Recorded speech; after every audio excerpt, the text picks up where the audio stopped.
It's really nice to be here, and you know, I was here one time at the Crown Casino, and I just remembered it was huge and had like 50 restaurants. It was beautiful, but it's like a totally different trip for me. My wife was here, we did a lot of tourism, I was really tired all the time. Now I'm resting, I'm shift sleeping if I need to. And first tournament out of the box, I made it all the way to 20th with 1,070 players. So it feels like a different trip to me, so 1 for 1 in cashes, and today's the mixed game, so pretty excited. White magic, da-da-da-da-da-da-da-da-da-da-da-da. I mean, I play a style based on my reading abilities, so I don't do things that other people do. They might snap call, I might take a minute or two and then fold. They might fold and I might move in, so I'm doing things differently than they are. I'm not playing a mathematically based game. I understand the math, and I've worked hard on the math, but that took like a couple of weeks to see exactly what they're doing with the math and the short stacks.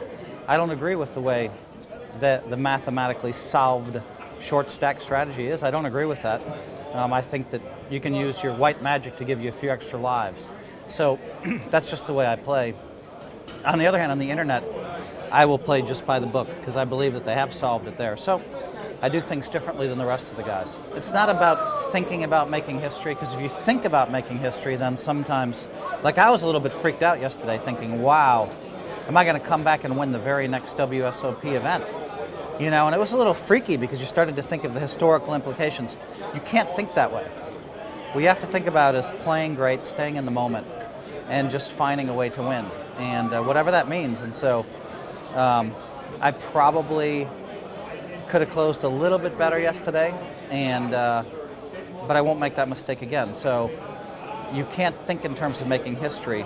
Rather, you think in terms of trying to play great that day, solve the table and solve the game. Two things: solve the table and solve the game. Solving the game, I've had a lot of experience, and that's why I'm looking forward to the 8-game mix, but then solving the table adds to it. And it's always a challenge, and I'm not one of these guys that just remembers everything all the time. Unfortunately, I wish I were, but poker's a constantly changing, constantly evolving game, and I think that, you know, practicing and being ready is big, but I think that I forget stuff, you know, and then I might not play good for a while, and then I remember.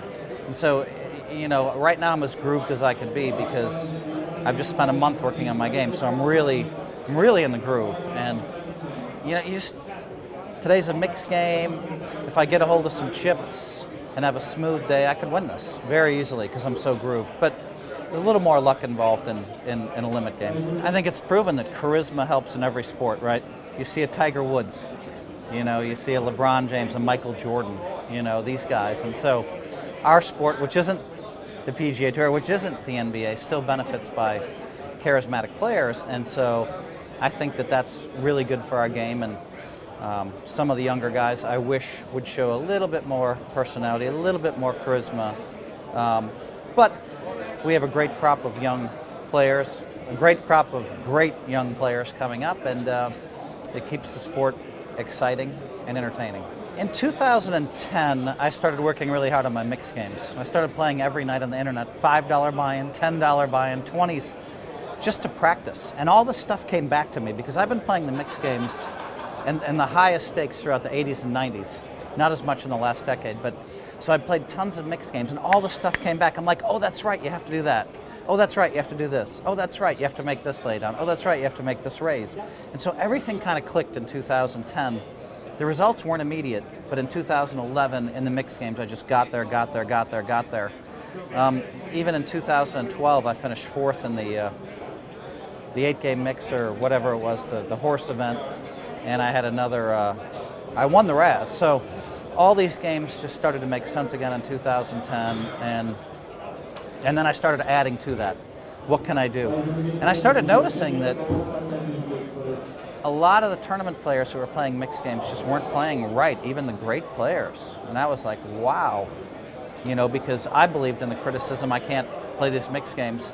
And then I got there with my best game, and I realized that there's a lot of mistakes in a lot of games by a lot of the great players, and this might be a good spot for me. Oh, I'm a big game guy. Yeah, absolutely. It started, actually, It started when I was young. I was the oldest of 5, and I was a guy, and all my brothers and sisters had great grades, and I had horrible grades. And so I had to beat them at every game.